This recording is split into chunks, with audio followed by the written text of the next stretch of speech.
How's it going, everybody? Coach Todd, the catching guy here. As I always say, not sure who's going to be able to jump on at this time of day, but I'm going to be doing I guess a surprise live. I didn't really announce this one, but and it's been a minute since I've been on a Tuesday. Had a lot of stuff going on the last couple Tuesdays, but here I am today. So today I'm going to talk about. I had a question. I've said this to you guys all the time. A lot of what I talk about is comes from questions that I receive, sometimes via email, sometimes in a DM.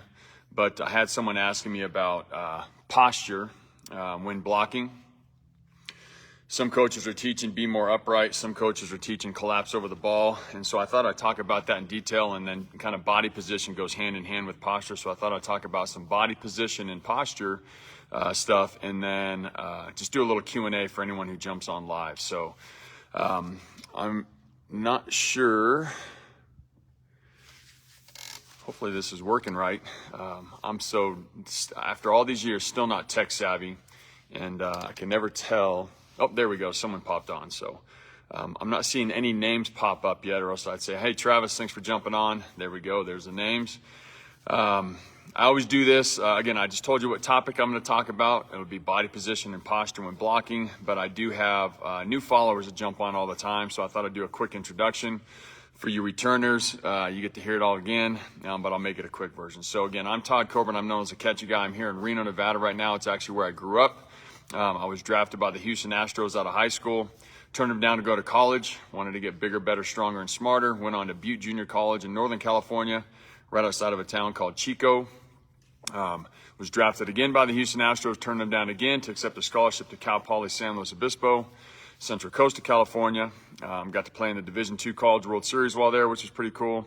And then after playing at Cal Poly, I signed with the Phillies organization, had a brief professional career, and then got into coaching. I've coached at the high school level, junior college level, Division I level. And then about 25 years ago, I started doing camps, clinics, lessons, coaches clinics, speaking at conventions, that kind of stuff. And more recently, in the last 8 years, started focusing on the position of catcher, and became known as a catching guy. Now I've been to 40 states in Canada in the last 8 years. So love what I do, love helping out, have a passion for the position of catcher, have a passion for teaching, and excited to help out anyone who wants to listen. So all that said, again, I'll remind you, for those of you who just jumped on, I'm going to be talking about body position and posture when blocking, and then answering any questions you might have. I do have something else going on today, so I have to keep this at about 20-30 minutes, so it'll be a quick version. But again, I should have plenty of time to answer some questions. So with all that said, I'm going to back up, move this stool out of the way, and just, again, talk about the topic at hand. Again, I had someone reach out to me and say, am I supposed to be more upright when I block, or should I get over the top of the ball and kind of collapse over it to redirect it in the ground? So I'm going to explain. We actually do both. So when I talk about body position and posture at all my events, depth of pitch, so where the ball is bouncing. The pitches that are in close to us, you'll see most catchers really collapse over the top, sink their chest, right? They want to smother it, so when it hits, it goes right back in the ground. If the pitcher throws a short pitch, so it's hitting out just past the plate, on the plate, or even in front of the plate, those typically bounce higher. Some of them will kick back. Breaking balls kick back to the throwing arm side of the pitcher, depending on their spin rate, how hard they throw their breaking ball. Some kick back a lot, some kick back a little. But the short pitches typically bounce higher. Not always, but typically do. So the short pitches, I'll be more upright with my posture. So pitches that are deep, almost catchable, but I decide to block, I get down over the top of it, I collapse over the top. Short pitches, I'm going to be more upright. A few things about body position when blocking. We want to make sure we're getting big. I call it being a wall. Some of you have heard me say this before. Sometimes I'll post a video on social media and say be a wall, and someone will comment, why would you teach kids to be a wall? You want them to be a pillow. Well, yes, obviously, absolutely. We want them to absorb the ball, soften the blow like a pillow. What I mean by be a wall is get big, right? A really common mistake that I see around the country, especially with young catchers, inexperienced catchers, is they get skinny. They bring their knees together, their hands are up high, and their body and head will even turn. So they get skinny sometimes. We don't want to get skinny. We want to be a wall. Nothing gets by a wall. So make ourselves as wide as possible, right? So my elbows are at my sides, not hands forward, elbows in. Hands are at my deep, and my elbows are at my sides.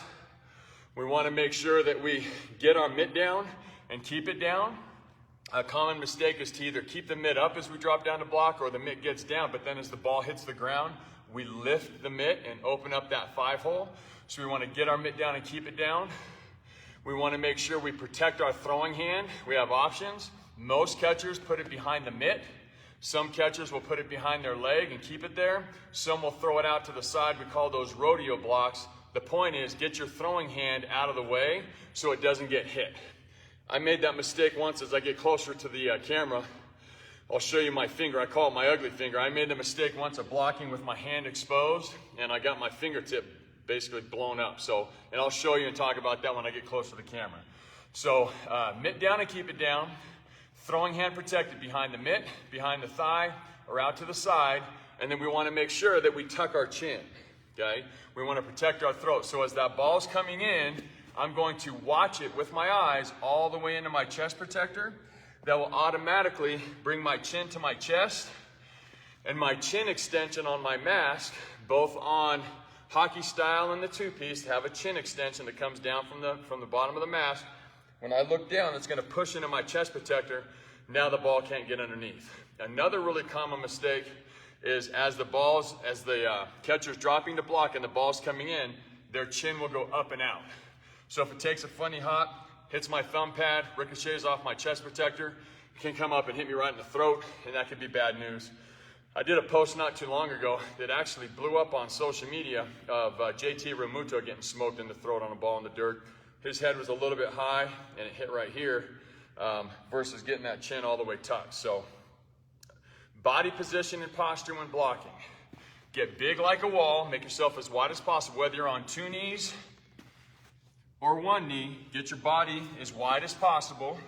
Be a wall. Get your mitt down and keep it down. No lifting, right? Get your throwing hand protected behind your mitt, behind your leg, or out to the side, and make sure we're tucking our chin. Our posture will adjust with the depth of the pitch. In close, I collapse over the top. Short pitches, I'm more upright because those tend to bounce higher. A lot of times we even have to make body adjustments on those because they kick up and kick back so much, okay? Notice my mitt stays down, but my posture comes up. So chest down, chest up, depending on depth of pitch.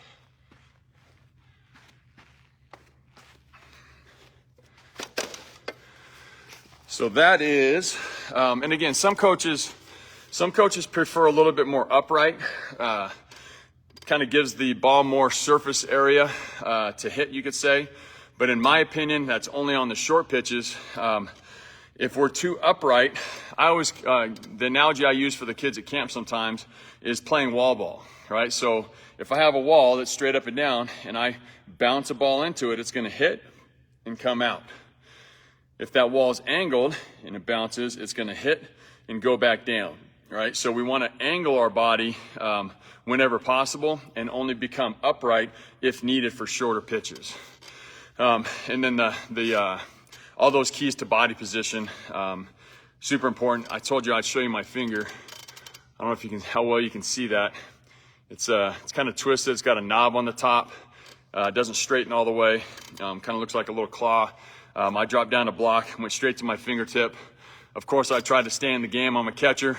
Ripped the nail off, so the nail was sticking up and it was bleeding, of course. I walked the ball out to my pitcher. I was like, I think I just broke my finger. He's like, what? And I showed him. He's like, oh, are you all right? I go, I don't know. It hurts pretty bad. I caught the next pitch. I went to throw it back to him, and the ball went like sideways. There was no way I could put pressure on that finger. It was actually cracked. I ended up going to the doctor, getting x-rays. It was cracked in like 3 different directions. I crushed my fingertip. As I say all the time for the kids at my camp, I'm not trying to scare the kids away from catching. I'm trying to encourage them, give them an example of why it's so important to protect the hand and keep it behind the mitt, behind the leg, or out to the side. So super important. And then again, the chin tuck thing, I showed you that example. Even big leaguers will make mistakes sometimes. JT kind of had his chin up and out versus tucked, and he got caught in the throat. You actually have little bones in your Adam's apple that if you break those, it could be bad news. So make sure we're protecting our throat. So that was the topic I wanted to talk about. I'm actually not sure if who asked the question is on here. I believe it was a Brian or Ryan. Anyways, what I'll do now, Chris, thanks for jumping on. Rose, Alex, I think it's Saba. The C's probably silent. Britt, thanks for jumping on. Does anybody have any catching questions? Oh, here we go. Maggie.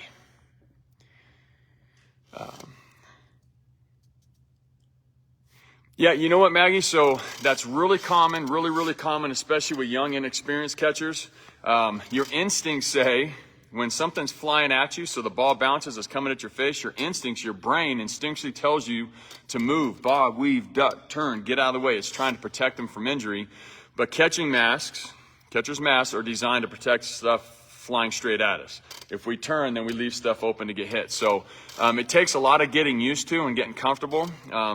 Obviously, I caught from about 8 years old to 27 years old, so almost 20 years.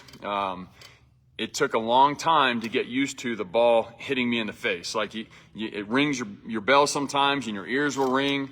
I almost got knocked out once because it hit right on my chin extension. A foul tip went straight back and hit me in the chin extension. It was like someone punched me in the jaw. I fell back. The umpire caught me. Again, it takes some getting used to, but they'll eventually, most catchers will get comfortable with the ball hitting them, and they'll look right at it versus turn away. Once I turn, and I'll actually do this, Maggie. I'll take a baseball, not hard, obviously, but I'll go up to the catcher and I'll say, look at me. And sometimes I might even hold on to the bottom of their mask so they can't look away, and I throw it at them in the face, right? I doink it off their mask. And then I say, all right, turn your head. I promise I'm not going to hurt you. Turn your head. And then I just kind of poke him in the neck a little bit with the ball. Not hard, just poke and just let him feel. Just poking doesn't feel real good, right? So I tell him, if you're looking at it, it's going to clank off your mask. Sometimes it makes your ears ring. Majority of the time, you're going to be just fine. If you turn, now we're risking getting hit in the throat and the neck, and it's going to hurt. So just a little trick to try and get them to keep their eyes looking forward. So again, does anybody have any questions? It doesn't have to be on blocking. It can be anything and everything catching. It took me about 12 minutes now to get through what I wanted to talk about. So we have about another 12 to 15 minutes here to answer any questions any of you have. Again, throwing, receiving, blocking, tag plays, pop-ups, mental game stuff, anything. I'm here to help. So type in those questions. There's usually a little bit of a delay. So while I'm waiting for questions to pop up, I will point out I have Facebook allows you to put a featured link now when you do lives. And some of you that are on might be in the club, but we have the Catcher's Toolkit membership. It's a club where every catcher, every member gets a catcher-themed shirt every month, kind of like the one I'm wearing. This was just, we talked about important things that a catcher should know throughout a game and things that kind of go through a catcher's mind. So I'm not going to go into too much depth in what's on the shirt, but this is one of the catcher-themed shirts that everyone gets, and then we do some catcher-specific training every month as well. Actually, when I'm done here, I'm going to be jumping onto my Catcher's Toolkit page, and we're going to talk about this month's training, which focused on pocket awareness when receiving. So there's a feature link is on there is my whole point of pointing that out. We're only on a wait list right now. Registration isn't open, but if you join the wait list, you'll be the first to know when we do open for more spots. So Maggie says, Black Will coach used to hammer balls.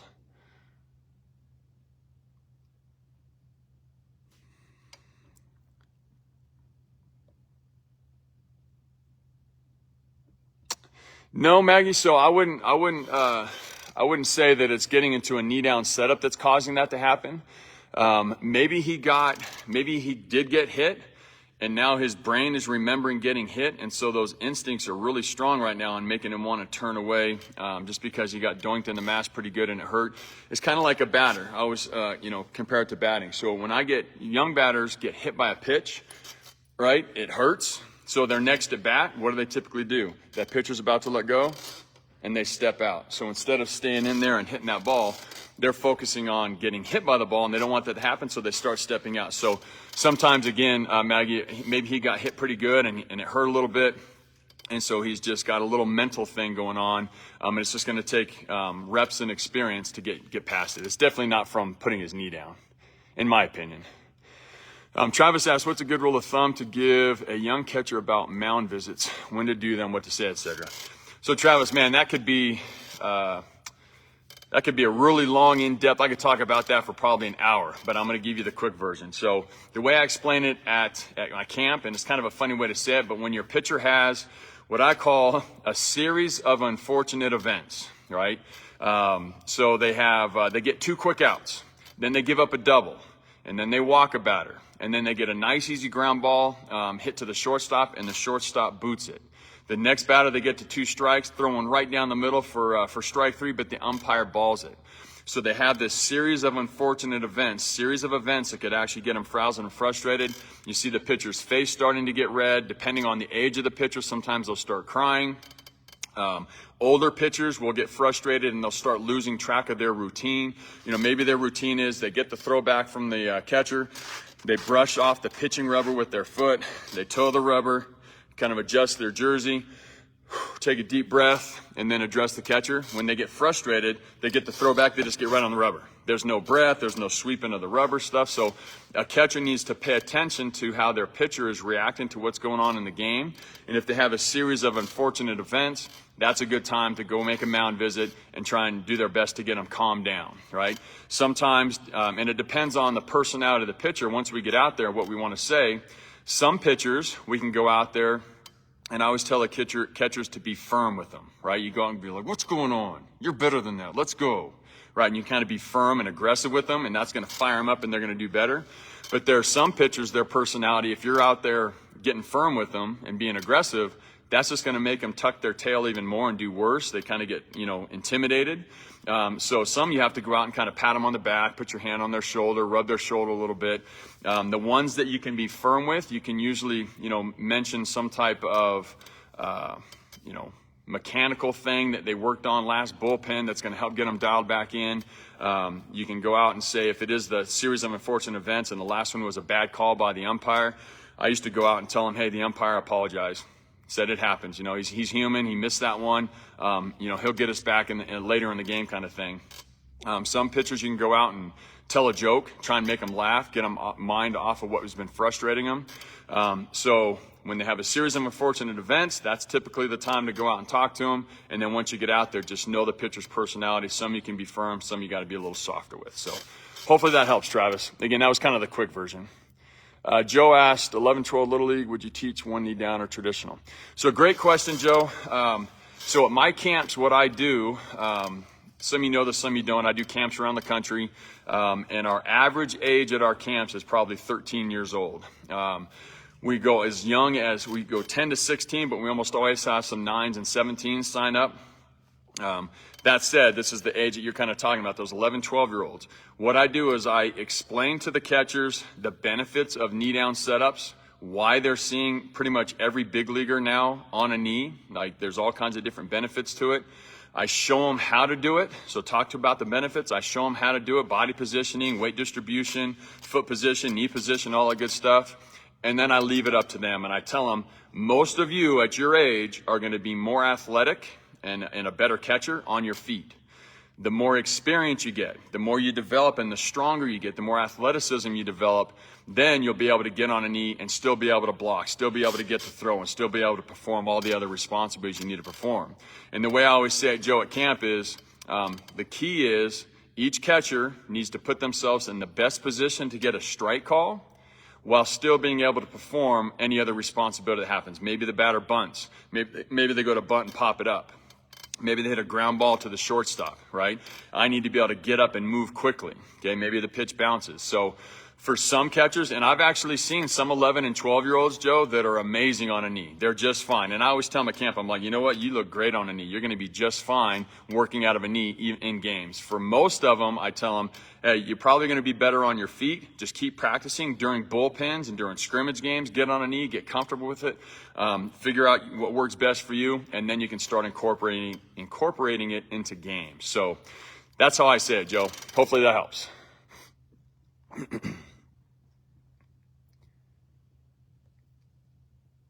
Yeah, the setting a knee down, that's actually one of the benefits of getting on a knee is comfort and energy conservation. For most, it's a lot more comfortable and easier to just chill out on a knee than it is to hold yourself up in a squatted position. So that's one of the big benefits to getting on a knee is comfort and energy conservation. You bet, Maggie.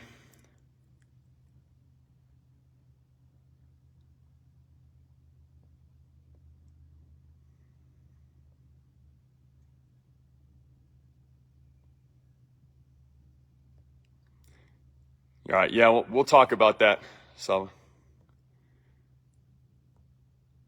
says, do you have some tricks to force the catcher to block instead of pick? So I actually just did a post about this.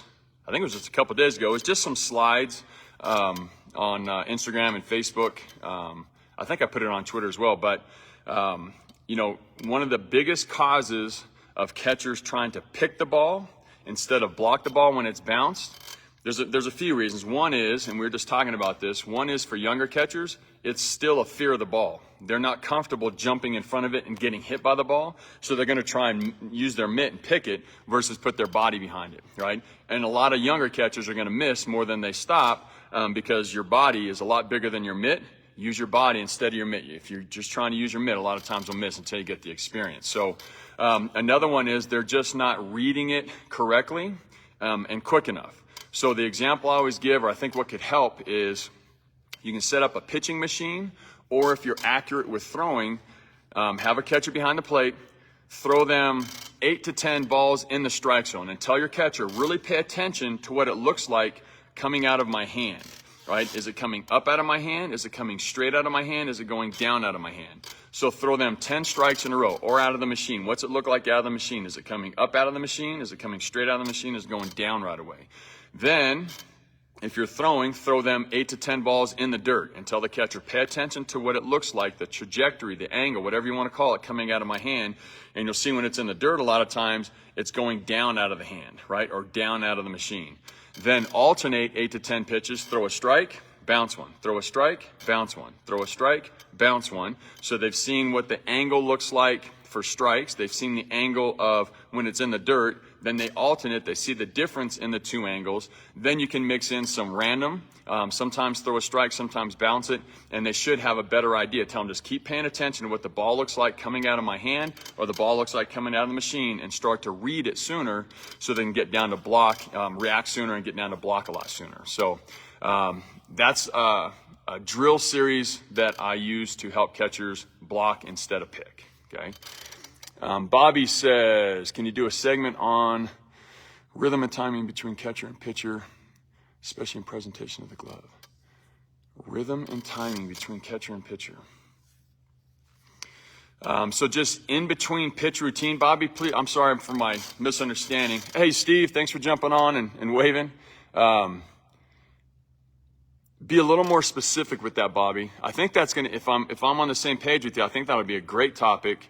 But I'm guessing it's just kind of in between pitches, rhythm, timing, keep the game flowing. But then you threw in presentation of the mitt, and I'm just not 100% sure what you're saying there. So maybe re-ask it and just be a little more specific. All right, I got about 7 more minutes, and I got to get ready for my next live. My son is 2 feet. Is on their feet and blocks everything. Man, my shirt, I can't see these words. 2 feet blocks everything. 1 knee kids are lazy. They rely on the glove, and that don't work. Adam, you're 100% incorrect. Sorry to be blunt. Getting on a knee is not lazy. There's a ton of benefits to it that I'm not going to go into right now. That philosophy or mindset, Adam, is one of the most frustrating things for us catching coaches that know and understand the game and the position and how it works. Getting on a knee is not lazy. Getting on a knee actually helps a lot of catchers with their blocking. As I was just saying a minute ago, one of the most common mistakes we see with catchers is they're late getting to the ground to block. If you're on a knee, you're already on the ground. You just have to put yourself in a position that allows you to move laterally if needed, right? Getting on a knee is actually helping a lot of catchers. Trust me when I say this, the best of the best in the world wouldn't be doing it if it didn't work, right? And that is actually working its way down to all levels. I just talked about this. Yes, some 10, 11, 12-year-olds, they're not ready yet, so they're going to be more athletic on their feet. But I highly recommend they work on it, work on that athleticism, get comfortable with it, figure out what works best for them and helps them move, and then they can start incorporating knee down. But stop calling it lazy, so frustrating.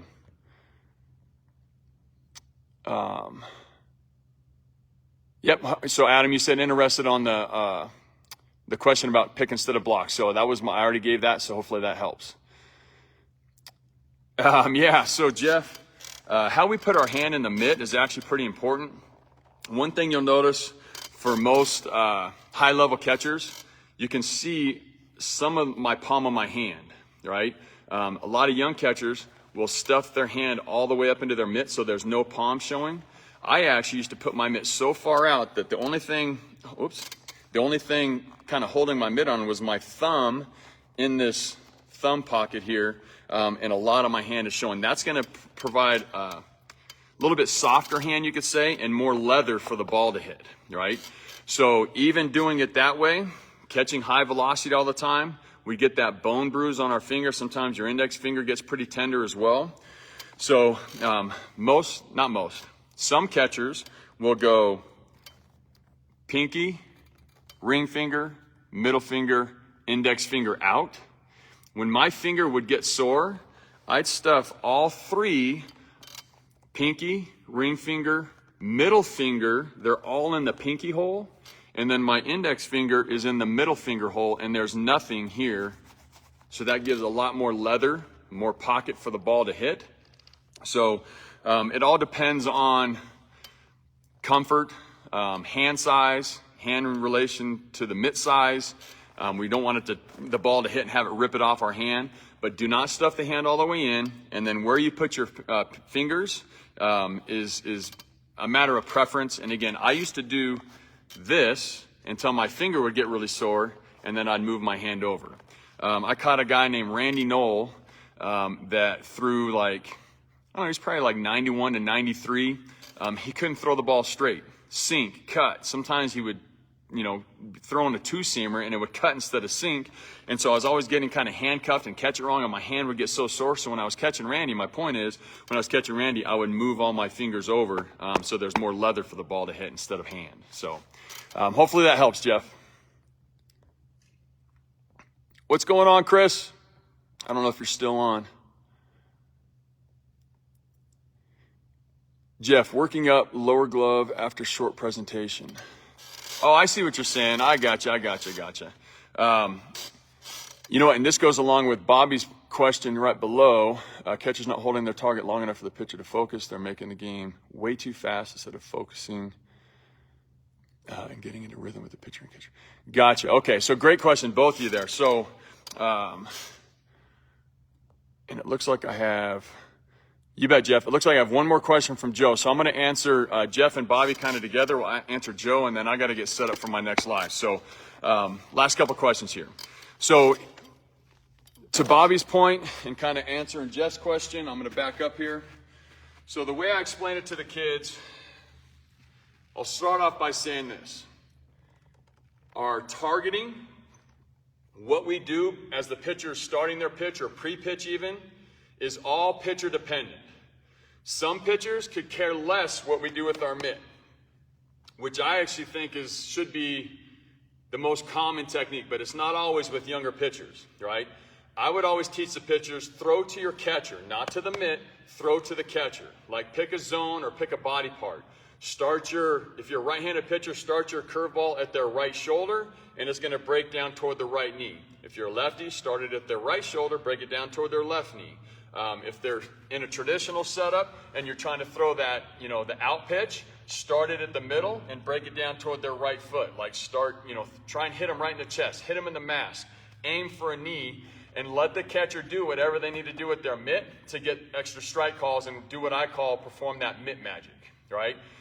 So I would recommend teach your pitchers to throw to the catcher, not the mitt, and let the catcher do their thing. That said, there are So it looks like I've told you all this before. So the owner of the facility I always use, he brings his dogs in to play ball with all the balls I have in here, and I see him at the door, so they're about to come in. So I'm sure we're going to have some dogs come say hi to us, just to give you a heads up. So some pitchers prefer to see the mitt. Totally get it. We're here for the pitchers. We're going to do whatever they prefer, right? So yeah, I might give my sign, and then I'm in my transition stance. As the pitcher's starting to come set or getting ready, I might turn my mitt out and target, and I'm going to target while I transition into whatever setup I'm going to use. Then as the pitcher starts down the mound, I'm going to do my mitt load or drop my mitt below the strike zone, let the pitcher throw the pitch, and then come up and perform my mitt magic. So for the pitchers that could care less, some catchers will give their sign, they hold their mitt here, and then they just transition and almost immediately go down to the ground. Some pitchers like to see the target. Hey guys, hi. What's going on? All right guys, I'm talking. I gotta go back to work. Okay, so some pitchers prefer to see that mitt, so we'll give our sign. We might even target a little bit early, and then again, transition and whatever setup I'm going to use with that target, and then load. So it's just very pitcher dependent. I would teach my pitchers, if I was coaching, to aim at the catcher. Some coaches teach aim small, miss small, aim at the pocket. And if you miss a little bit, it's still going to be close to the zone. You can be really specific. Most chest protectors have a logo right in the middle, so aim at the logo if you want to aim small, miss small. Depending on the pitch type you're throwing, aim at a different body part. So tell the pitchers to throw to the catcher, not the mitt. But even with that and trying to enforce that, some pitchers just love seeing the pocket, and that's fine. So then we're going to show that target a little bit sooner. We just want to be careful, setting up early, targeting in the spot we want the pitch for too long. Some batters will peek, so if we set up early and target early, they might peek. They might have someone in the dugout calling out a verbal and calling out location. So we just have to be careful with that. So hopefully that helps you guys. Hey guys. And then I told you one more from Joe. What do you think of catchers flashing a target after giving this?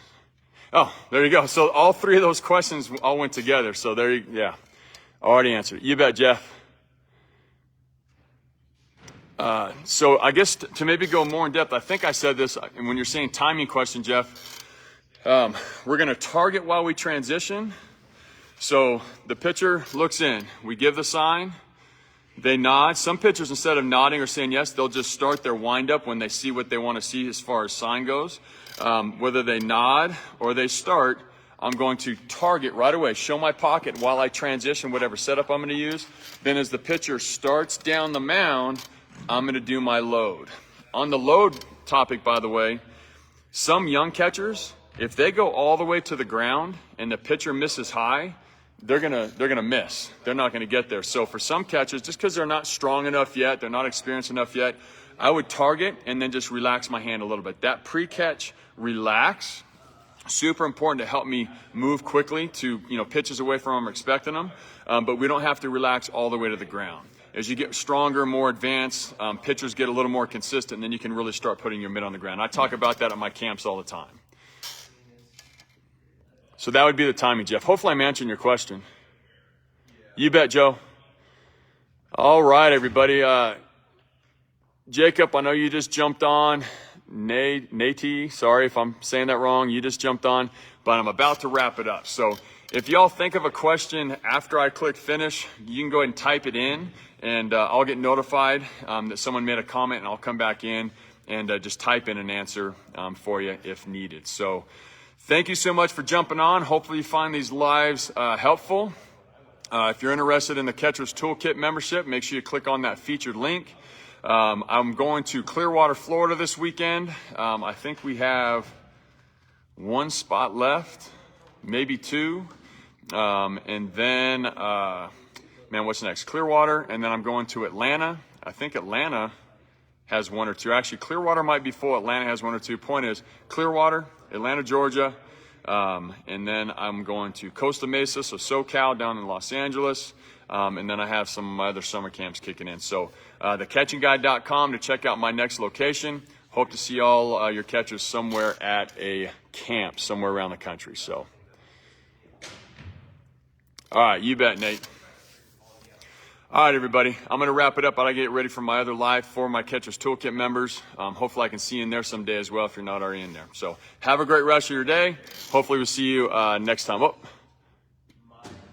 post this. That's funny, Scott. Wasn't you that asked me to post that other post from the other day on there too? Explanation for those who not speak up.